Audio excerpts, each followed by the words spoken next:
Olá, seja bem-vinda, muito bem-vindo você também ao Jornal Terra Viva. É sempre bom tê-los aqui para juntos acompanharmos os principais destaques do agronegócio, não só daqui do Brasil, mas de todo o mundo. Governo declara emergência zoossanitária no país por 180 dias. Agência Nacional de Transportes Terrestres reduz valores dos picos de frete do transporte rodoviário de cargas no país. Mesmo com atraso no plantio, segunda safra de milho deve chegar a mais de 102 milhões de toneladas. Ministério da Agricultura estuda formas de aumentar os recursos para a comercialização de produtores rurais diante da baixa de preços no mercado. E a gente vai mostrar ainda que pesquisadores da EPAGRE conseguiram identificar áreas para produção de açaí. Sabe aonde? Em Santa Catarina. Essas e outras notícias a partir de agora aqui no Jornal Terra Viva. A produção da segunda safra de milho deve chegar em 102 milhões e 400 mil toneladas, um aumento de 11% em relação à temporada anterior.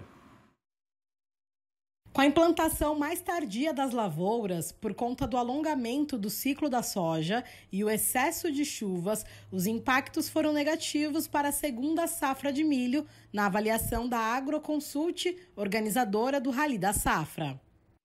Como consequência, a gente tem uma redução da área potencial de milho, nós não vamos ter um crescimento da área de milho nessa safra. Havia esse potencial sim, mas por conta do atraso ela não vai acontecer, então nós estamos trabalhando com os 16,7 milhões de hectares, mesma área do ano passado. E a segunda consequência é essa janela de risco que de fato existe ainda muita lavoura que está suscetível ao clima ao longo do mês de maio, ao longo do mês de junho. Então precisamos ver como é que vai ser o clima. Mesmo diante deste cenário, a safra de milho do Brasil foi estimada em um recorde de mais de 102 milhões de toneladas em 2022-23, ante 97,2 milhões de toneladas na estimativa anterior.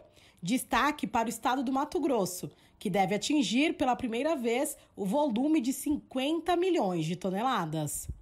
São 400 mil hectares a mais de área que foi plantada no Mato Grosso esse ano, estamos falando aí de 7,2 milhões de hectares, e segundo as boas condições de lavouras. Diferente dos outros estados, que a maior parte dos estados teve um atraso muito grande na implantação das lavouras, o estado do Mato Grosso ainda conseguiu implantar suas lavouras dentro de uma janela ideal. E a gente sabe que no caso do milho, plantar as lavouras dentro da janela ideal já é meio caminho andado para boas produtividades. Com a produção do milho, primeira safra estimada em 29 milhões e 900 mil toneladas, 15% acima da anterior, o Brasil deve colher 136 milhões e 300 mil toneladas nesta temporada, o que para os especialistas deve trazer dois desafios: consumo interno e logístico. O desafio de uma segunda safra grande, uma safra de milho total grande, é primeiro a gente conseguir dar vazão interna para esse milho. A gente tem uma perspectiva de consumo de mais de 80 milhões de toneladas no mercado interno, que é um fator muito positivo, tanto o mercado de aves e suínos com a queda de preço acaba se favorecendo e exportações andam bem. Tem um mercado muito interessante também de etanol, que está consumindo aí 13,6 milhões de toneladas, então acaba garantindo um consumo interno interessante, que é o primeiro desafio. O segundo é exportar. A gente tem que exportar 54 milhões de toneladas, né? Tem um espaço no mercado internacional para que isso ocorra? Tem, mas a gente vai colocar em teste todo o nosso sistema logístico. Muito bom. O governo federal decretou emergência zoossanitária devido à crise de gripe aviária. A medida vale em todo o país por 180 dias. O número de casos subiu de 5 para 8. Não há ainda casos identificados em humanos, mas a ocorrência em aves silvestres já foi registrada em 2 estados, Espírito Santo e Rio de Janeiro. Com a decretação de estado de emergência, o governo tem mais instrumentos para atuar e conter a disseminação do vírus. A portaria permite, por exemplo, ações integradas entre o Ministério da Agricultura e outras pastas. Ela autoriza ainda o governo federal a repassar recursos e auxiliar estados em medidas de contenção. Nós trabalhamos aí em estado de alerta máximo, porém, é importante ressaltarmos aí, antes de fazer qualquer colocação, em relação a essa medida governamental, né, que o Brasil já vem, né, observando e aprendendo com o que vem acontecendo no mundo, né, há alguns anos no que se refere à influenza aviária. Tanto que nós temos instruções normativas, né, leis aí que determinam a adoção de medidas de biosseguridade nas propriedades avícolas, justamente, né, como forma de prevenção do que já vinha acontecendo lá fora e por ser um dos fatores, né, de contaminação às aves migratórias e nós estarmos nessa rota. Isso que o Ministério da Agricultura fez ontem, né, declarar estado de emergência zoossanitária por um período de 180 dias, né, é uma continuidade dessas ações preventivas, né, e é uma medida que dá condições de, no caso, né, tivermos aí, se no caso, aliás, tivermos, né, algum tipo mais expressivo, né, de contaminação, né, o governo poder agir com mais celeridade. É uma medida que nos coloca ainda com mais preparo para enfrentar, se tivermos que enfrentar situações mais pontuais em relação à influenza. Ações necessárias. Olha, o Ministério da Agricultura quer aumentar também os recursos para a comercialização dos produtores rurais por causa da queda de preços. O ministro Carlos Fávaro falou sobre a situação do mercado, as expectativas para o Plano Safra 2023-24 e disse que quer um valor de 5 bilhões de reais para a comercialização. O Silmar César Miller já está comigo por aqui no jornal Terra Viva, né, para falar conosco, né, Silmar, a respeito desses recursos aí, se ajudam a contornar mesmo os preços baixos, minimizam os custos, pelo menos, Silmar? Boa noite. Muito boa noite, Márcio. Boa noite aos nossos amigos do canal Terra Viva. Pois é, uma preocupação nova, crescente, que vem surgindo ultimamente, é a necessidade de mais recursos para garantir a comercialização da atual safra, que está com preços muito baixos do mercado. A gente vem acompanhando diariamente aqui no nosso canal o comportamento dos preços, especialmente da soja e do milho. Em alguns casos estão caindo abaixo do custo da produção, por conta de safra grande aqui no Brasil, que é uma boa notícia, e também tendências de safras maiores no mundo, particularmente nos Estados Unidos, que estão em pleno plantio de uma safra nova, com aumento na sua área de cultivo, tudo prometendo aqui uma produção gigantesca, especialmente de soja e milho, a partir do segundo semestre. Então, tudo isso vem depreciando os preços desses dois produtos no mercado internacional e com impacto direto aqui no bolso dos produtores, aqui no nosso mercado interno. Então, o produtor está com a comercialização atrasada por conta dos preços baixos, níveis de preço abaixo do custo da produção, ou seja, por que vender se o preço está abaixo do custo? Não dá, tem que segurar um pouquinho. E é nesse momento que é necessário esse tipo de recurso, que nos últimos anos não vinha sendo tão necessário assim, porque os preços estavam bons no mercado. E agora não, com esse nível de preço abaixo do custo da produção, é hora de o governo entrar com mais recursos para garantir a comercialização. São financiamentos para que o produtor possa segurar um pouco as vendas, vender um pouco mais tarde, no momento que o mercado esteja mais favorável. É isso que vem sendo reivindicado, além de prorrogação do vencimento de dívidas, que começa a impactar já a partir do mês de junho, a prorrogação por uns 120 dias, pelo menos, é o que os produtores vêm pedindo, para não pressionar ainda mais as vendas e baixar ainda mais o preço, que já está extremamente baixo no mercado em boa parte do país, particularmente em regiões mais ao norte. É o caso do Mato Grosso, por exemplo, região norte do Mato Grosso, com preço muito abaixo do custo da produção e prejudicando também produtores do extremo sul do país, que tiveram perda na produção por conta de clima e agora estão vendo um duplo prejuízo com preço também muito baixo, ou seja, não paga a conta, não tem condições. Então, essa é a razão dessa necessidade aqui do governo se buscar recursos adicionais para garantir a comercialização. São 5 bilhões que o governo vem buscando, bem mais que em anos anteriores. Por outro lado, uma reivindicação dos produtores, que ainda está sendo ou vai ser analisada pelo Ministério da Agricultura e Ministério da Fazenda, que é prorrogação de prazo para pagamento de contas que estão vencendo agora a partir dos próximos meses. Isso é fundamental para realmente evitar um colapso aqui do bolso do produtor nessa safra que é boa. O produtor está fazendo o seu trabalho, garantindo uma produção abundante, tanto de soja quanto de milho, mas precisa de preço e precisa de recursos para evitar prejuízo. É bom lembrar, né, Silmar, que o governo não está ajudando, né? O governo, na verdade, está auxiliando a população a ter alimento também, né? E isso é muito importante, porque se não há esse auxílio, esse, entre aspas, né, subsídio, nós corremos risco de ficar sem alimento também aqui na nossa mesa, né? Então, para a população entender que isso não é uma ajuda para o produtor, não, isso é uma garantia de que vamos ter alimento também, né, na próxima safra. E os negócios nessa terça-feira, Silmar? Bom, preço, mercado de câmbio, começando pelo mercado financeiro, dólar estável hoje, sem alterações, R$ 4,97. Mercado de ações fechou com leve queda de 0,3%, 109 mil pontos no encerramento dos negócios na Bovespa. No mercado internacional, destaque para o petróleo aqui, que voltou a subir hoje, 1,3%, fechou a $72,84 o barril do tipo Brent, que é exatamente referência aqui para o nosso também. Mercado de commodities agrícolas com a soja, que subiu ontem, voltando a recuar hoje, 1,3% na Bolsa de Chicago. O milho, sim, ao milho ao contrário, voltou a subir hoje. Preocupação aqui com o fraco fluxo de exportações da Ucrânia. A Rússia vem pondo obstáculos lá nessa renovação do acordo para as exportações da Ucrânia, que é um grande exportador de milho e também de trigo. E tanto o milho quanto o trigo subiram bastante hoje por conta desse retardamento do fluxo de exportações do país. Muito obstáculo imposto pela Rússia lá quanto ao fluxo dessas exportações. Milho subiu 1,4%, o trigo subiu mais, 2,5% na Bolsa de Chicago, por conta desses obstáculos da exportação ucraniana. Na Bolsa de Nova York, destaque para o suco de laranja, que deu um salto hoje. Situação de estoques muito apertados em termos globais. 6,9% de alta o preço do suco de laranja na Bolsa de Nova York nesta terça-feira. Café caiu 0,9%, algodão também 1,1%. Açúcar também teve seu dia de queda, foi o dia do vendedor hoje, embora seja um mercado que mantém ainda um bom patamar de preço. O açúcar caiu um pouco hoje, 0,7%. Boi gordo no mercado futuro da B3 deu um salto hoje, buscando recuperar o que caiu talvez demais na semana passada. O boi fechou com alta hoje na B3 de 4,1%.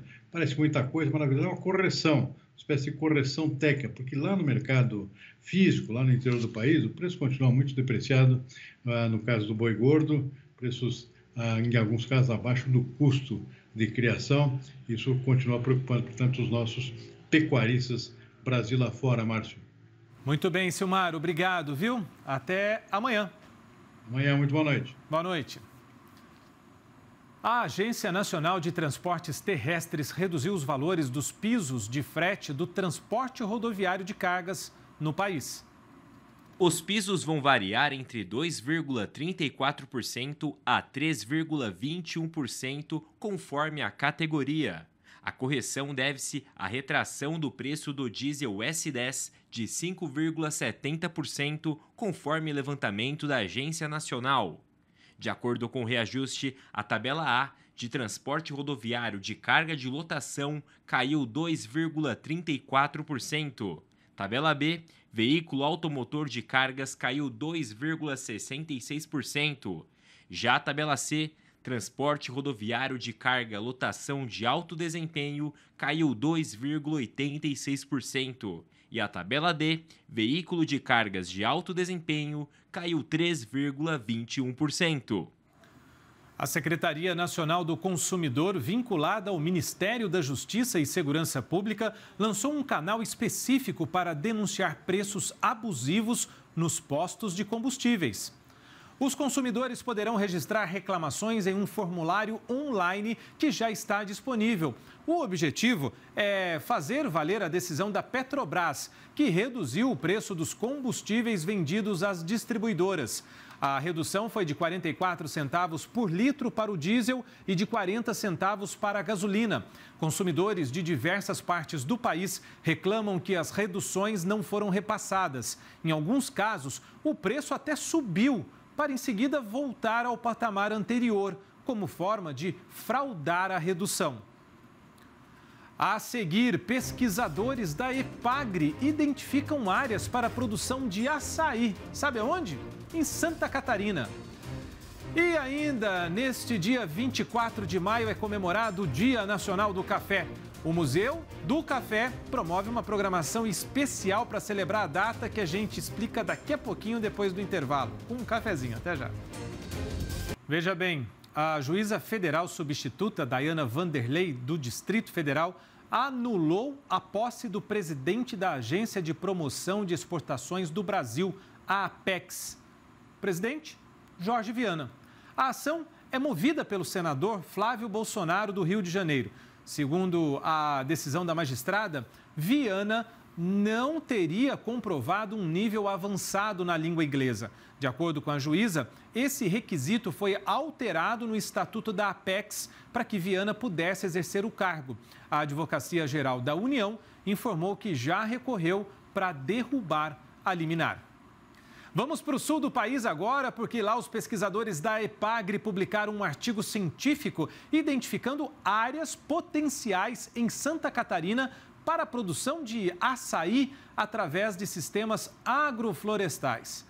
Para a gente ter mais detalhes dessa pesquisa, a gente recebe aqui no jornal Terra Viva o Luiz Viana. Ele é pesquisador da EPAGRE, né, e um dos responsáveis, também dos integrantes dessa equipe que trabalhou aí nessa pesquisa. Ô, Luiz, como é que foi essa identificação aí? Fala para a gente dos resultados. Boa noite, Luiz. Seja bem-vindo. Boa noite. Obrigado pelo convite. Os principais resultados dessa pesquisa eles foram interessantes porque eles casaram com estudos que já vêm sendo feitos há muito tempo, né? Os primeiros botânicos que têm pesquisado o açaí, né?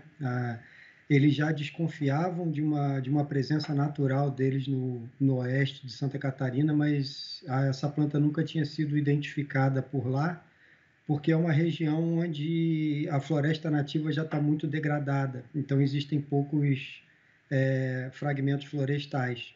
E nesse estudo a gente conseguiu utilizar dados de satélite e dados climatológicos para mapear ambientes onde naturalmente essa espécie poderia ocorrer em função das suas características ecológicas. E a região oeste teve uma grande área mapeada com essa condição. E, coincidentemente, na época que a gente estava realizando o estudo, pesquisadores da Universidade de Chapecó encontraram o primeiro registro dessa espécie nativa num dos fragmentos florestais na região do Vale do Rio Uruguai, lá. Então, esse estudo que eles fizeram casou muito bem com o que a gente está fazendo. E agora a gente está acreditando que é uma região que tem potencial para se utilizar essa espécie nos sistemas agroflorestais, né, principalmente para a recuperação ambiental e também para a produção do açaí. É um sistema agroflorestal. Como é que é produzir açaí nesse sistema?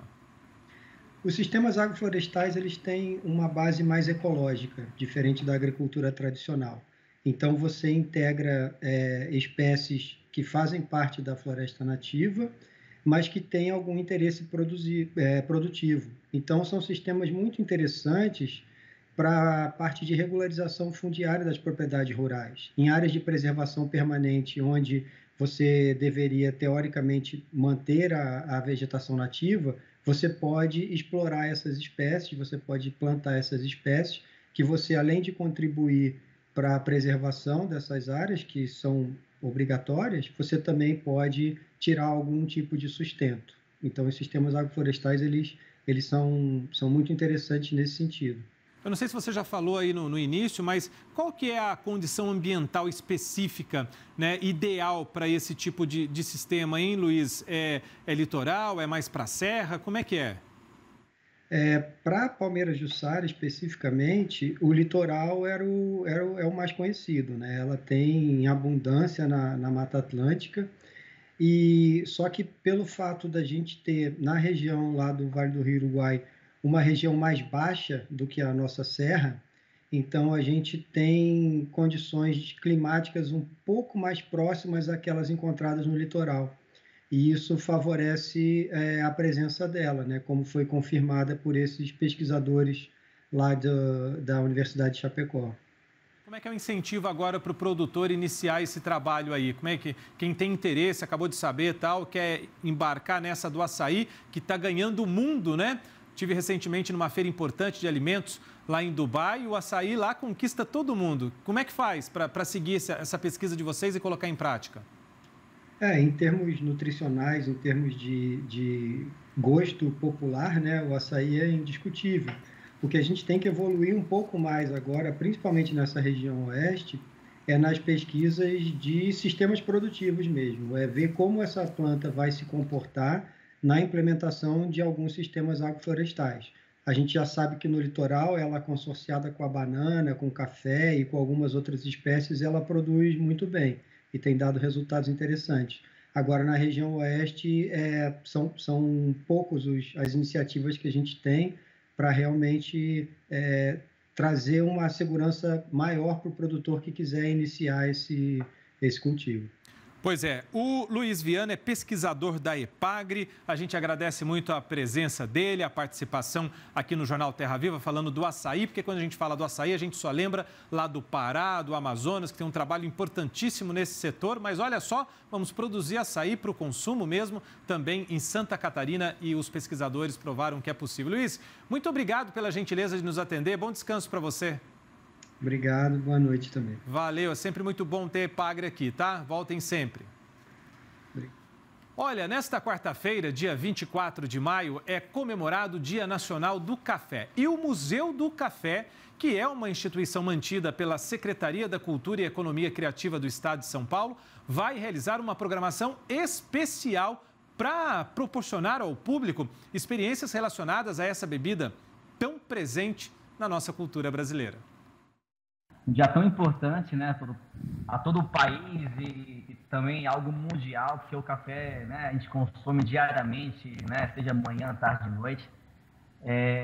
Bom, e amanhã a gente tem um dia especial para isso, para a gente poder, né, celebrar essa data. Amanhã a gente vai estar aqui com algumas atividades, alguns workshops, para poder, né, celebrar e trazer o público, né, que tem, tanto em Santos como também em todo o estado, né, e também pessoas que vêm, né, de outros estados para poder visitar o Museu do Café.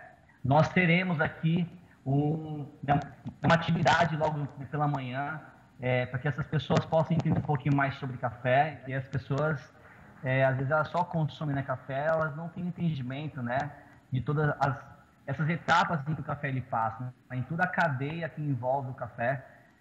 Quem são essas mãos que mexem? A gente tem um vídeo aqui bem legal, né, no Museu do Café, falando um pouquinho disso, né? Quais são as mãos que realmente esse café ele passou? Bom, um dos grandes compradores nossos de café, né, são os Emirados Árabes. Aliás, eles compram muito cafés nossos e revendem para os países ali da região. O mesmo está acontecendo, sabe com o quê? Com o chá. Mesmo sem produzir chá, os Emirados Árabes se tornaram o maior exportador do produto no mundo. Isso se deve à localização do país, que fica no meio do caminho entre Ásia, África, Europa e Oriente Médio. Os Emirados fizeram parceria com mais de 200 produtores de vários países. A seguir, a previsão do tempo para todo o Brasil. E você vai ver também, uma das maiores vinícolas da Patagônia Argentina tem o Brasil como principal destino de exportação. Essa é boa, hein? A gente mostra depois do intervalo.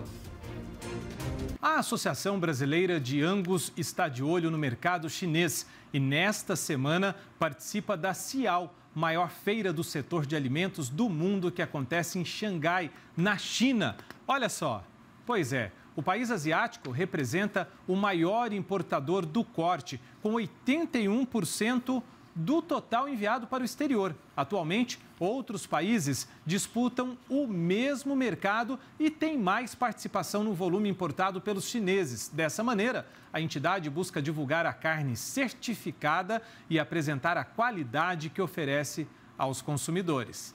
Bora lá, né? E é muito boa mesmo.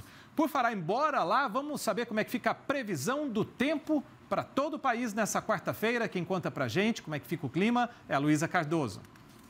A Conab apontou que o cultivo do milho segunda safra em todo o país está em boas condições, com exceção apenas ao norte de Minas Gerais e áreas do oeste baiano que estão com média restrição hídrica. Isso significa que a falta de chuva vem prejudicando o desenvolvimento do milho segunda safra e também no estado baiano do feijão segunda safra.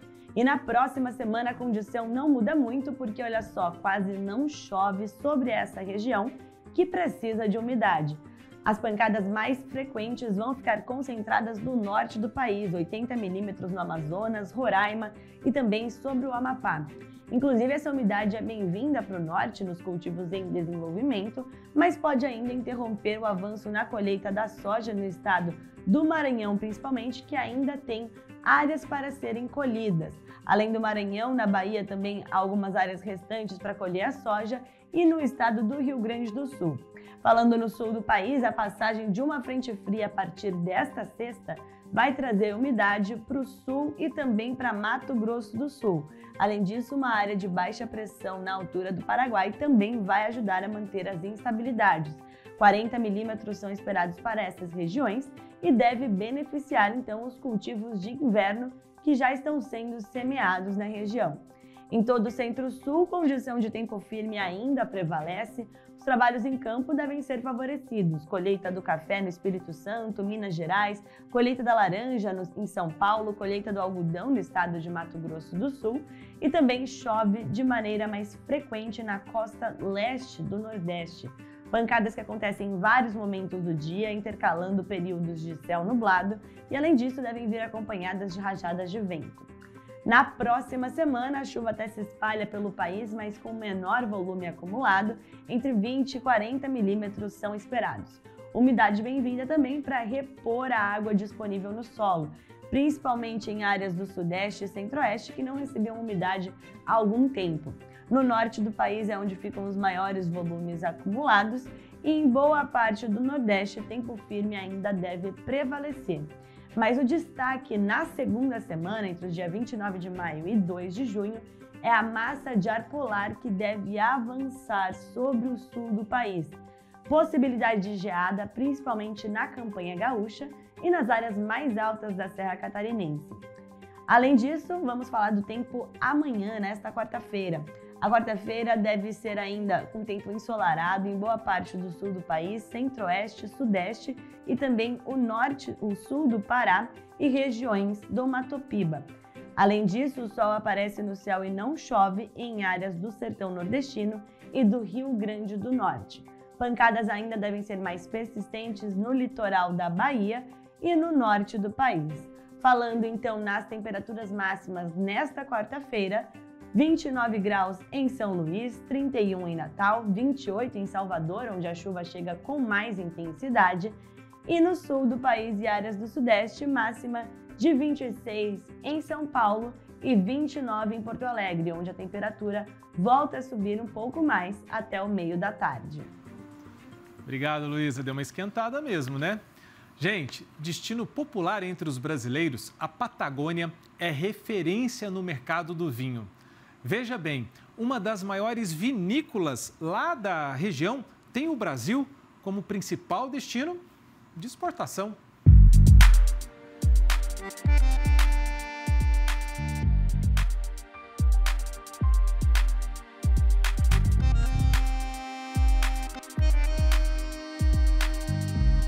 Uma viagem à Patagônia Argentina numa taça de vinho.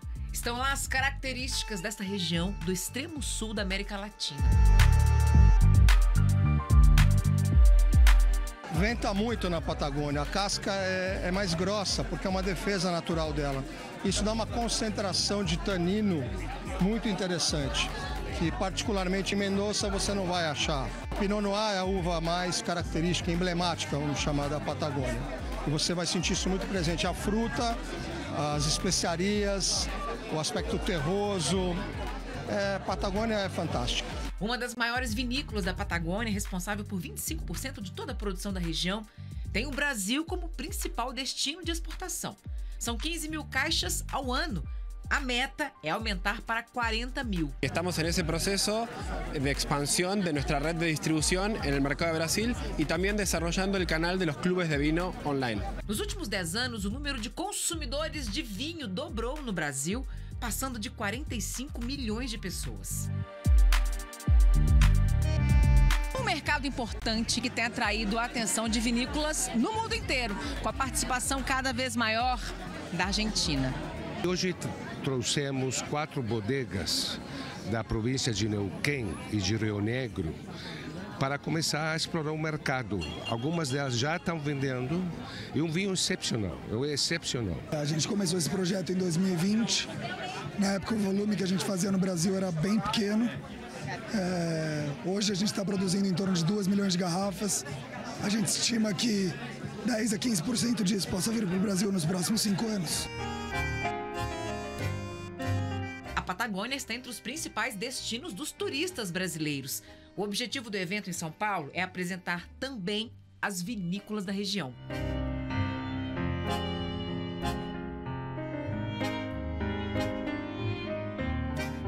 Os vinhos da Patagônia, como os vinhos argentinos, ele atende muito ao público nacional, nosso público, né, brasileiro, né?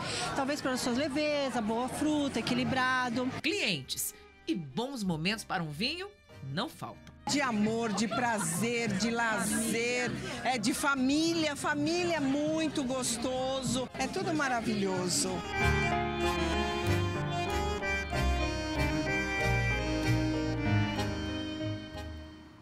Deu vontade da gente ir lá para a Patagônia agora, né? Para a vinícola, não é mesmo? Olha, saúde! Obrigado aos argentinos aí que produzem esse vinho maravilhoso para a gente também. Obrigado a você que nos acompanha sempre aqui no Jornal Terra Viva. Bom descanso para quem vai para o merecido descanso. Bom trabalho para quem segue aí no período noturno e também na madrugada. Deixo o meu convite para todos. Continuem com a gente.